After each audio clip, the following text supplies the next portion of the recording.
Hello students, dictation 5 second बाद शुरू होगा। स्टार्ट। यह निराशाजनक है कि पूर्व एवं वर्तमान विधायकों और सांसदों के आपराधिक मामलों की सुनवाई के लिए गठित की गई अदालतें उनके मामलों का समय पर निपटारा करने में विफल साबित हो रही है। विराम।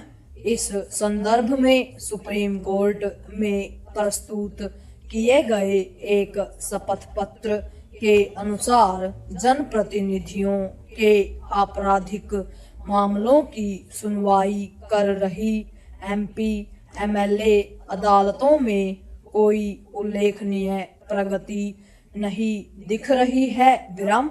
ऐसे जनप्रतिनिधियों के करीब 5000 मामले लंबित चल रहे हैं। विराम। अपेक्षा यह की गई थी कि इन मामलों की सुनवाई त्वरित गति से होगी, लेकिन इसका उल्टा हो रहा है। विराम। एमपी एमएलए अदालतें जनप्रतिनिधियों के मामलों की सुनवाई करने के स्थान पर अन्य मामलों का निपटारा करने में लगी हुई है। विराम। एक समस्या यह भी है कि इन अदालतों में जनप्रतिनिधियों के आपराधिक मामलों की सुनवाई रह रहकर स्थगित होती रहती है। विराम। ऐसा इसलिए भी होता है क्योंकि जनप्रतिनिधि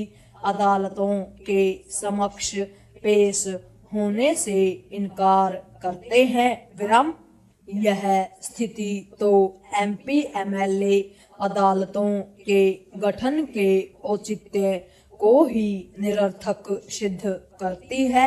विराम। यह निरर्थकता इसलिए चिंतित करने वाली है क्योंकि कुछ वर्षों पहले सुप्रीम कोर्ट ने सभी उच्च न्यायालयों को यह निर्देश दिया था कि वे यह देखें कि उनके अधिकार क्षेत्र की एमपी एमएलए अदालतें पूर्व एवं वर्तमान विधायकों सांसदों के आपराधिक मामलों का निस्तारण समय से करें। विराम। सुप्रीम कोर्ट ने उच्च न्यायालयों से यह भी कहा था कि वे इन अदालतों से समय समय पर प्रगति रिपोर्ट भी लेते रहे।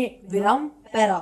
ऐसा लगता है कि उच्च न्यायालय अपने इस दायित्व का निर्वहन सही तरह से नहीं कर पा रहे हैं। विराम।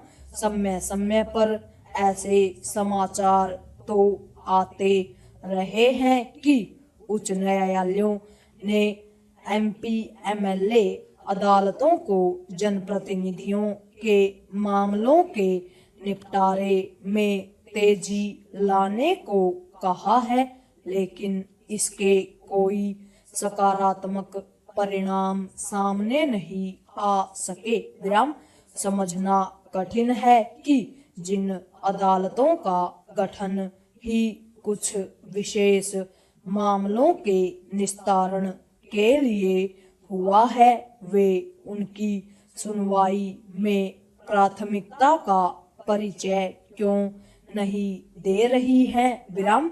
उचित यह होगा कि सुप्रीम कोर्ट इन अदालतों को यह स्पष्ट निर्देश दे कि वे जनप्रतिनिधियों के मामलों की सुनवाई एक निश्चित समय सीमा में करें और ऐसा हो इसके लिए उच्च न्यायालयों को निर्देशित करें। विराम। यदि ऐसा कुछ नहीं किया जाता तो राजनीति के अपराधीकरण को रोकना बहुत कठिन होगा। विराम।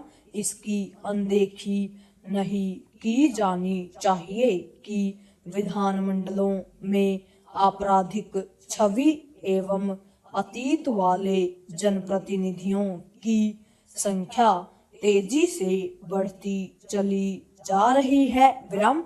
इस समय संसद में दागी कहे जाने वाले सांसदों की संख्या 250 से अधिक है और इनमें से 170 वे हैं जिनके खिलाफ गंभीर आपराधिक मामले हैं। विराम। यह स्थिति लोकतंत्र का उपहास उड़ाने वाली ही है। विराम। इसलिए और भी अधिक क्योंकि अब तो गंभीर आपराधिक मामलों में जेल में बंद लोगों को चुनाव प्रचार के लिए भी जमानत देने का सिलसिला कायम हो गया है। पूर्ण विराम।